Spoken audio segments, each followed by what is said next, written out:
Halo, selamat datang di Maxis Vlog. Saya Sadrak. Hari ini saya mau bicara tentang apa yang ada di dalam buku Network Marketing. Buku ini ya, tahun pertama Anda dalam network marketing. Ini buku lama, buku saya yang pertama saat saya aktif di network marketing. Saya diminta oleh upline saya untuk baca buku ini, dan ini bagus banget karena menyiapkan mental saya di tahun pertama di MLM. Karena di tahun pertama itu adalah tahun yang berat. Penyesuaian Anda harus hadapi, dan Anda harus mengerti apa-apa saja yang bisa dialami oleh banyak orang di tahun pertama di MLM. Banyak orang di tahun pertama itu mereka quit karena ada beberapa hal yang mereka tidak pahami. Nah, buku ini membantu kita memahaminya. Nah, cuma sayangnya Anda sulit sekali menemukan buku ini. Ya, saya udah berkali-kali ke toko buku, nggak dapat lagi. Nah, seandainya Anda beruntung, Anda bisa dapat buku ini, Anda beli, Anda baca. Nah, ini saya baca kembali. Saya akan melalui video-video vlog berikutnya, saya akan bicarakan poin-poin penting di setiap bab. Apa yang bisa Anda pelajari dan bagaimana caranya Anda menerapkan di dalam jaringan Anda. Nah, hari ini kita bahas bab pertama. Nah, bab pertama kita diajarin untuk menghadapi penolakan. Nah, ada beberapa poin penting yang dibutuhkan, yang perlu dipahami oleh seorang distributor baru di network marketing. Nah, di buku tersebut dia bilang, orang gagal karena pendekatan para distributor baru yang bersifat argumentatif dalam perekrutan, yang telah jelas-jelas menunjukkan bahwa waktunya belum tepat dalam kehidupan mereka. Jadi gini, banyak orang yang join di bisnis ini terlalu menggebu-gebu, semangat kan melihat peluang bisnis. Wah, ini gila banget, ini bisa mengubah masa depan saya, dan saya yakin juga bisa mengubah banyak orang. Nah, akhirnya sewaktu mereka menawarkan bisnis ini kepada teman-temannya, mereka fokus sekali, ambisius sekali, sehingga lupa akan kebutuhan orang. Mereka sekira bahwa semua orang ini harus join, semua teman-teman saya harus join, ini peluang yang bagus banget gitu loh. Tidak masuk akal seseorang akan menolak bisnis ini. Sehingga mereka terlalu frontal, akhirnya terlibat dalam perdebatan yang bersifat argumentatif, dan akhirnya orang itu merasa tidak cocok di sisi ini, dan kita terkesan terlalu memaksa peluang ini kepada orang tersebut. Nah, jika prospek didekati dengan tepat, maka mereka hanya akan menolak tawaran Anda jika waktunya tidak tepat. Nah, di mana dalam kasus ini Anda dapat mundur dengan teratur dan mendekati mereka kembali setiap 6 bulan kemudian. Artinya gini Bapak Ibu, tidak semua orang akan menerima peluang bisnis ini, karena yang namanya bisnis itu adalah pilihan. Ada yang tertarik, ada yang tidak. Saat ini mungkin dia dalam kondisi yang sibuk sekali, mungkin baru startup company, atau mungkin dia baru dipromosi, atau baru masuk pekerjaan baru, sehingga dia butuh penyesuaian, dan dia merasa bahwa dia belum membutuhkan bisnis ini. Jadi kalau misalkan kita terlalu frontal, terlalu menyerang, dan terlalu memaksa peluang ini kepada orang tersebut, mereka bukan hanya sekedar menolak peluang kita, tapi bisa jadi mereka jadi menolak kita. Nah, hati-hati Bapak Ibu. Mereka menolak peluang is okay. Jangan sampai mereka menolak Anda. Nah, apa yang harus kita lakukan? Kita harus memahami kondisi tersebut. Kita harus paham apa sih yang dia butuhkan, dan apakah memang betul mungkin saat ini belum waktu yang pas buat si prospek tersebut. Nah, kita disarankan untuk mundur, tetap bangun hubungan. Nah, nanti beberapa bulan kemudian kita bisa dekatin lagi. Atau misalkan ada event-event tertentu di kota Anda bisa undang mereka untuk hadir di pertemuan tersebut. Atau Anda bisa pinjamkan map umum yang baru yang belum sempat kita pinjamkan kepada mereka. Nah, Anda bisa lakukan itu, tapi do it soft. Lakukan dengan lembut, lakukan dengan anggun. Jangan terlalu memaksa. Ya, jangan sampai sekali lagi mereka menolak Anda. Biarkan mereka menolak peluangnya saja. 6 bulan kemudian, segala sesuatu bisa berubah. Perekonomian seseorang bisa berubah. Mungkin pada waktu itu, kalau dia memiliki hubungan yang baik dengan Anda, nah, mereka akan mulai melihat bisnis ini.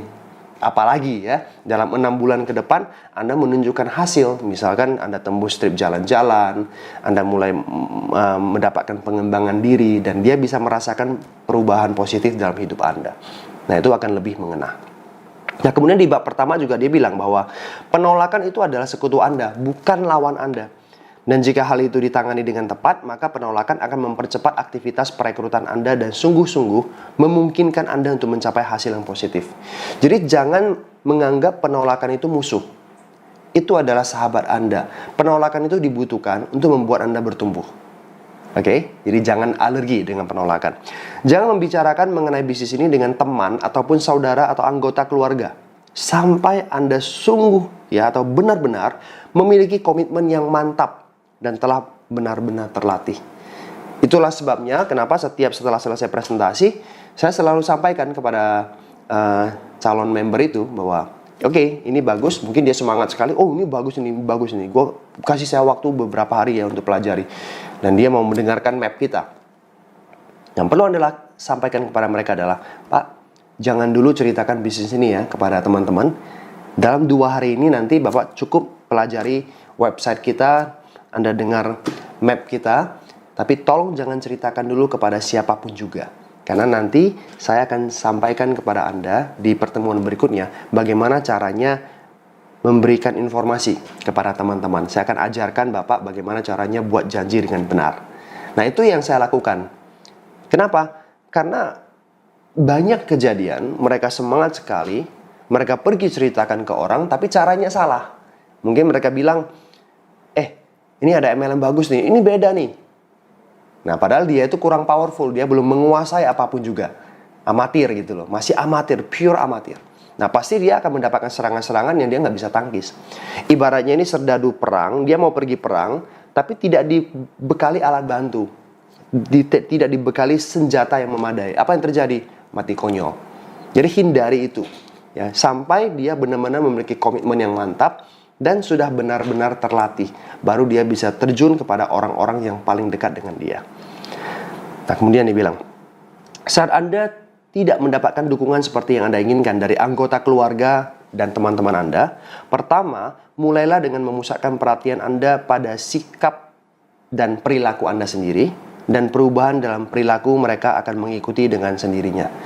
Jadi yang paling penting Bapak Ibu, bahwa di bisnis ini, walaupun Anda belum mendapatkan dukungan, it's okay.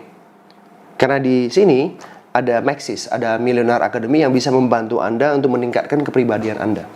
Nanti teman-teman atau keluarga dekat bisa melihat perubahan positif dalam hidup Anda. Mungkin Anda bisa lebih aktif dalam keluarga, Anda ngerti menghandle masalah, Anda lebih menjadi orang tua yang lebih baik, menjadi anak yang lebih taat misalkan. Nah, mereka melihat perubahan-perubahan itu dari pendidikan yang Anda terima, nah mereka akan merasakan.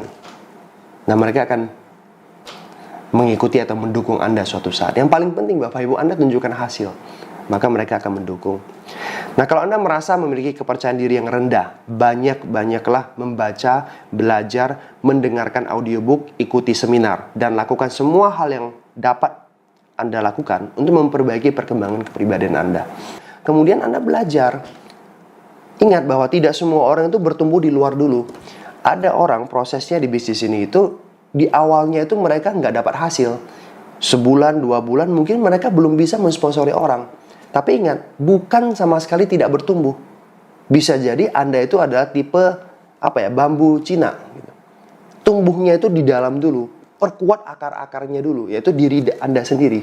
Setelah akar-akarnya kuat, baru nanti tumbuhnya tinggi banget. Jadi pertumbuhan orang dalam bisnis itu beda-beda, nggak bisa disamaratakan. Wah, ini cepat banget ya, dalam 1 bulan, 2 bulan sudah capai trip. Sedangkan saya sudah 3 bulan belum capai trip.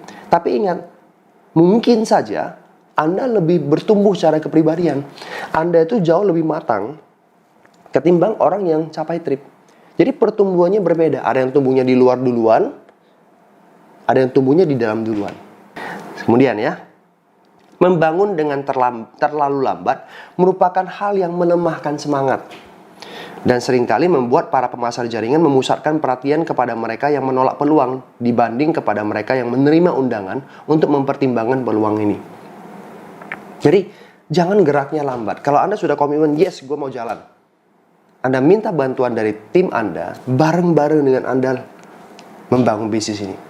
Daftar nama Anda segera dibuat, dan segera target Anda adalah habisin daftar nama Anda secepat-cepatnya.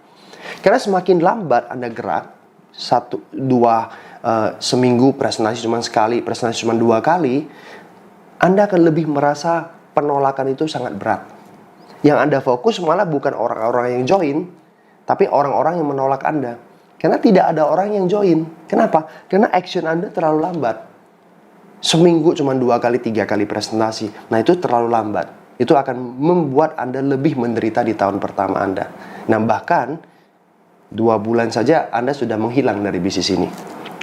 Penolakan tidaklah untuk dimasukkan ke dalam hati dan dianggap sebagai pelecehan yang bersifat personal, tetapi hanya sebagai indikasi bahwa saatnya belum tepat dalam kehidupan orang tersebut.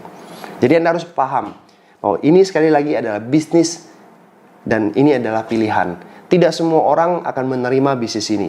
Sama seperti arsitek itu bagus, dokter itu bagus, tapi tidak semua orang mau masuk menjadi arsitek dan menjadi dokter. Karena kenapa? Karena pilihan. Sama juga, network marketing adalah pilihan. Bagus, tapi tidak semua orang mau. Gitu. Jadi, kalau ditolak, oke, Anda harus beranggapan bahwa bisnis ini saat ini belum cocok buat dia. Tapi ingat, 6 bulan kemudian, 1 tahun kemudian bisa berubah. Makanya kita butuh yang namanya tetap menjalin hubungan. Anda dengarkan streaming berulang-ulang agar itu bisa membuat Anda semakin percaya diri dalam menghadapi penolakan. Kemudian, memprospek dalam jumlah kecil menjadikan terjadinya penolakan lebih besar dari yang diharapkan. Memprospek dengan jumlah yang lebih besar memusatkan perhatian Anda pada mereka yang mengatakan ya. Jadi ini hanya pengulangan ya. Intinya adalah presentasi ditingkatkan lebih banyak. Kalau misalkan Bapak Ibu sekalian bisa presentasinya 15 kali dalam 1 bulan, jangan menahan diri. Lakukan all out. Karena semakin banyak Anda melakukan presentasi, memang semakin banyak orang yang menolak. Tapi ingat juga, semakin banyak orang yang akan menerima Anda, menerima peluang Anda. Nah, akhirnya apa yang terjadi? Anda akan lebih fokus kepada orang-orang yang menerima. Karena Anda nggak punya waktu lagi untuk bisa memikirkan orang-orang yang menolak Anda. Anda terlalu sibuk untuk membantu orang-orang yang baru bergabung di dalam industri Anda. Makanya, kita harus bergerak cepat. Ya. Success, love, speed. Tentang pentingnya bergerak cepat di bisnis. Ya, sebenarnya bukan di bisnis ini aja Bapak Ibu. Di segala bidang juga kalau misalkan kita mau start, itu harus geraknya cepat. Kalau Bapak Ibu sekalian bisa 1 kali presentasi setiap harinya, jangan tahan diri, lakukan. Karena itu akan membantu Anda lebih bertumbuh dalam bisnis ini. Nah, inilah kira-kira apa yang dibahas di bab pertama. Oke?